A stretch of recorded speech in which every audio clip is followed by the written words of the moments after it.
Assalamualaikum warahmatullahi wabarakatuh. Alhamdulillahilladzi bini'matihi tatimmus shalihat wa bifadlihi tatanazzalul khairat wal barakat wa bitaufiqihi tatahaqqaqul maqasid wal ghayat. Asyhadu an la ilaha illallah wahdahu la syarika lah wa asyhadu anna Muhammadan abduhu wa rasuluh. Allahumma salli wa sallim wa barik ala sayyidina Muhammad wa ala alihi wa sahbihi ajma'in. Qala Allah azza wa jalla, a'udzu billahi minasy syaithanir rajim. Ya ayyuhalladzina amanu taqullaha Ya ayyuhalladzina amanu taqullaha wa qulu qawlan sadida yuslih lakum a'malakum wa yaghfir lakum dhunubakum wa man yuti'illaha wa rasulahu faqad faza fawzan 'azima.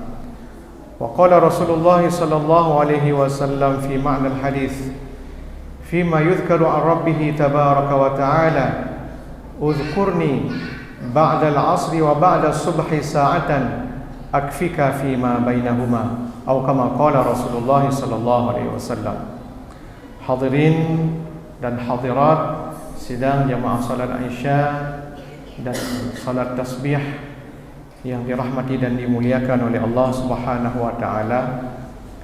Satu ketika Rasulullah sallallahu alaihi wasallam ketika melepaskan sepupunya Ja'far bin Abu Talib untuk pergi ke Ethiopia, maka di situ Rasulullah sallallahu alaihi wasallam ketika Ja'far kembali dari Ethiopia kemudian memeluk sepupunya itu Ja'far bin Abu Talib, kemudian memberikan doa kepadanya, tidakkah aku karuniakan kepadamu, tidakkah engkau ingin aku berikan nikmat-nikmat, tidakkah engkau aku berikan kepadamu berbagai macam faedah-faedah dan keutamaan-keutamaan?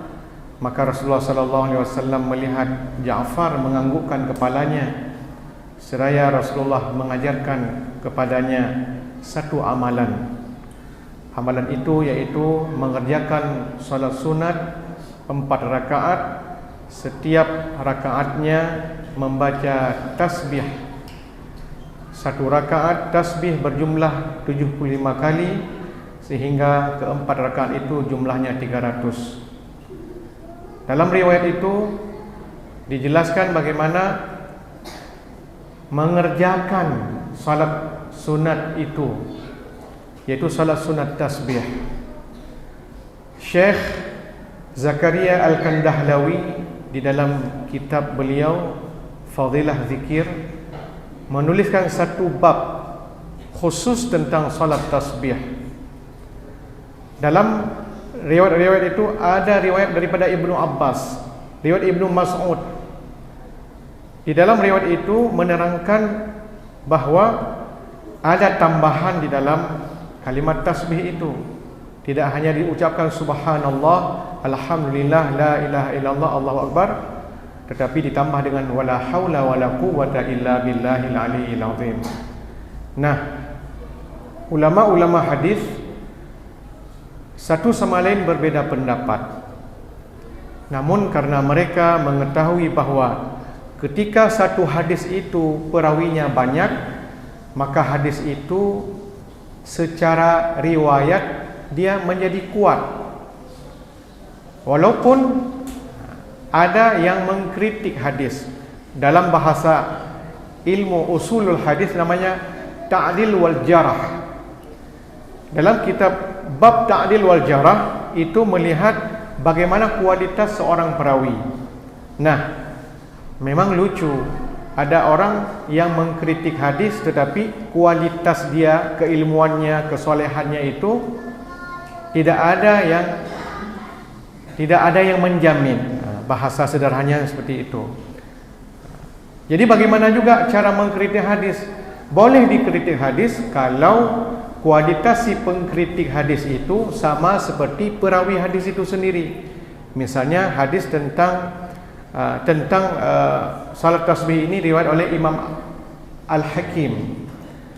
Imam Al-Hakim ini bergelar Al-Hafiz, yaitu orang yang dapat menghafal 300,000 hadis. Nah, kemudian datang orang yang mengkritik hadis daripada Imam Al-Hakim ini, tidak ada gelar apa-apa dia. Cuman dia meneliti saja, maka dia kemudian, wah hadis ini dhaif. Tetapi sepakat semua ulama hadis bahawa hadis yang berkenaan dengan solat tasbih ini hukumnya hadis hasan. Mengapa? Karena perawi atau jalan yang menuju kepada matan hadis ini banyak. Maka dalam ilmu hadis itu ada an, itu namanya sanad. Sanad, ya, jalan sanad kepada hadis ini banyak. Kemudian qala Rasulullah sallallahu alaihi wasallam itu dinamakan dengan matan hadis. Maka oleh karena itu sepakat ulama hadis bahawa hadis tentang salat tasbih ini hukumnya hadis hasan. Hadis hasan ini di bawah hadis sahih. Artinya sebagian ulama hadis yang lain ada yang mensahihkan, tetapi jumhur mereka sepakat bahawa hadis ini di atas dhaif, di bawah sahih, di tengah-tengah hadis hasan. Artinya hadis hasan ini dapat diamalkan. Bagaimana fadilah daripada salat tasbih ini? Salat tasbih ini dalam sebuah riwayat dapat menghapus dosa. Seseorang membaca subhanallah saja sudah dituliskan pahala. Bahkan dalam riwayat yang lain, dia mengucapkan subhanallah, Allah Ta'ala tanam satu pohon dalam surga. Untuk orang baca subhanallah, tanam satu pohon dalam surga. Dalam sebuah riwayat yang lain, sekali seorang hamba mengucapkan subhanallah, lebih baik daripada singgasana Nabi Sulaiman alaihi salam. Bagaimana kelebihan sebuah subhanallah? Orang yang mengucapkan subhanallah akan menjadi tiket dia masuk surga. Maka untuk Allah Ta'ala ampuni dosa-dosanya itu mudah sekali. Maka oleh karena itu, walaupun kita melaksanakannya pada malam pertengahan bulan Sya'ban ini, Ibnu Taimiyah, seorang ulama pada abad ke-8 pada tahun 800-an Masehi, ini abad ke-8 jauh setelah Rasulullah, pada generasi ulama mutaqaddimin beliau mengatakan, kalau ada orang yang mengamalkan salat pada malam nisfu Sya'ban, apakah dia mengerjakannya sendiri ataupun secara berjamaah, tidak mengapa. Ini pendapat Imam Ibnu Taimiyah di dalam kitab beliau. Maka aneh, ada yang mengaku murid daripada Imam Ibnu Taimiyah mengatakan, oh itu lemah, tidak ada pendapat itu dan sebagainya. Ini sebuah pengingkaran terhadap amalan-amalan yang dilakukan oleh ulama-ulama soleh, termasuk Abdullah Ibnu Mubarak rahimahullahu ta'ala. Beliau adalah imam daripada Imam Bukhari rahimahullahu ta'ala. Bagaimana seorang Imam Bukhari dengan kesahihan kitabnya, tetapi guru beliau rutin mengamalkan salat tasbih. Bahkan dalam riwayat disebutkan salat tasbihnya beliau itu setiap hari. Siapa di antara kita yang setiap hari mengerjakan salat tasbih? Maka kalau ada yang dapat seperti itu setiap hari, tentunya kualitas keimanannya, maqamnya, kedudukannya di sisi Allah Subhanahu wa ta'ala, Allah Ta'ala saja yang akan memberikan posisinya dengan Allah Ta'ala. Maka oleh karena itu, bagaimana kita mengerjakan salat tasbih? Pertama sekali, salat tasbih ini boleh dalam beberapa riwayat boleh dikerjakan dengan berjamaah. Maka imam berniat menjadi imam, kemudian makmum berniat mengikuti imam. Ada dua cara, tetapi pada malam ini kita mengerjakannya dengan satu cara saja. Cara yang pertama yaitu setelah membaca iftitah. Ada iftitah yang sebuah riwayat Subhanakallahumma wa bihamdika wa tabarakasmuka wa ta'ala jadduka wa la ilaha ghairuka. Ini doa iftitah yang ringkas. Makanya kalau kita ada lihat kenapa imam begitu cepat membaca Al-Fatihah, berarti doa iftitah ini yang dipakai. Setelah itu dia membaca subhanallah, alhamdulillah, la ilaha illallah, Allahu akbar 15 kali. Kemudian melanjutkannya dengan membaca surah Al-Fatihah dan surat Al-Quran. Setelah itu membaca subhanallah, walhamdulillah, wala ilaha illallah, Allahu akbar 10 kali. Ini cara pertama ya. Kemudian ruku, membaca subhana rabbiyal azim 3 kali. Kemudian dilanjutkan dengan membaca tasbih tadi 10 kali. Kemudian begitu juga dengan i'tidal, membacanya 10 kali. Kemudian sujud, setelah membaca subhana rabbiyal a'la, membacanya 10 kali. Kemudian duduk di antara dua sujud, begitu juga membacanya 10 kali. Kemudian sujud lagi, membacanya setelah subhana rabbiyal a'la 10 kali. Kemudian dia bangun terus tanpa dia duduk sebentar untuk baca 10 kali. Kenapa? Karena di atas tadi sudah membacanya. Ini cara yang pertama. Cara yang kedua yang kita nanti akan kerjakan yang seperti biasanya, yaitu setelah imam membaca Al-Fatihah dan surah, kemudian berhenti sebentar untuk membaca tasbih. Berapa kali waktu berdiri? 15 kali. Nah, karena ucapan itu adalah gerakan mulut dan lidah, maka usahakan gerakan mulut kita itu dipercepat, speed ya, speed. Kalau adalah speednya 5 ya, macam gigi di mobil ya, ada 5, berarti ini pasang terus gigi 5 terus. Bagaimana caranya? Mulut gerakkan dengan cepat, gerakkan dengan cepat.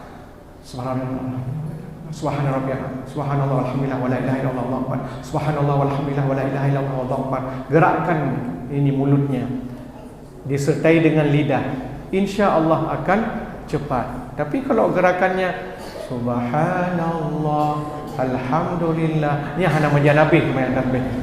Ya? Itu bi gede-gede tu. Makanya cepat gerakkan, insya-Allah. Kalau biasa nanti akan terbiasa. Allah bisa karena biasa. Jadi gerakkan mulut dan lidah. Subhanallah, walhamdulillah, wa la ilaha illallah, Allahu akbar. Subhanallah, walhamdulillah, wa la ilaha illallah, Allahu akbar. Niat tadi ikut imam. Kalau imam sudah sempurna dengan jumlah yang telah dibaca, maka dia akan membaca takbir untuk beralih ke rukun berikutnya. Nah, makmum di sini ikut saja imam. Dalam hati tak pagah baca imamnya, nang gemah ya. Ikut saja imam. Maka sebagian ulama mengatakan kekurangan dia itu akan tertutupi dengan apa yang sudah dibaca oleh imam. Itu. Hadirin dan hadirat yang dirahmati oleh Allah Subhanahu wa taala. Nah, setiap rakaatnya apabila dikerjakan di siang hari, maka 4 rakaat itu sekali dikerjakan. Tetapi jika dikerjakan pada malam hari, maka 2 rakaat. Seperti itu ya, 2 rakaat. Jadi insya-Allah dengan niat di dalam hati supaya Allah Subhanahu wa taala sayang kepada kita, insya-Allah Allah Subhanahu wa taala akan menaruh perhatian. Dalam sebuah hadis disebutkan, tidaklah Allah taala menaruh perhatian kepada seorang hamba kecuali hambanya itu sedang sujud di hadapannya. Maka semoga amalan kita ini adalah amalan yang terbaik. Ikhlas karena Allah, pasti Allah taala akan terima. Kemudian dijadikan ini sebagai catatan, sebagai bekal kebaikan-kebaikan yang nanti akan dilihat oleh hambanya ketika Yaumul Mizan, ketika hari di mana Allah Ta'ala menimbang amalan-amalan itu. Nah, ketika 1 rakaat tadi di yang kedua, cara yang kedua, setelah imam membaca 15 kali, kemudian ruku setelah membaca subhana rabbiyal azim 10 kali, i'tidal begitu juga, membaca Rabbana lakal hamdu paling kurang ya, Rabbana lakal hamdu paling kurang, kemudian membaca tasbih 10 kali, kemudian sujud subhana rabbiyal a'la wa bihamdi 3 kali, kemudian baca tasbih 10 kali. Kemudian duduk antara dua sujud, setelah membaca doa, membaca tasbih 10 kali. Kemudian sujud lagi, setelah membaca subhana rabbiyal a'la, membaca tasbih 10 kali. Kemudian Allahu akbar untuk bangun, jangan bangun dulu ke atas, duduk dulu. Dalam istilah fiqih namanya duduk istirahat. Ketika duduk istirahat ini membaca 10 kali. Ini cara yang akan kita lakukan sebentar lagi. Tidak dengan cara yang pertama tadi, tapi dengan cara yang kedua ini. Begitu pada rakaat yang kedua, nanti setelah tahiyat akhir membaca 10 kali.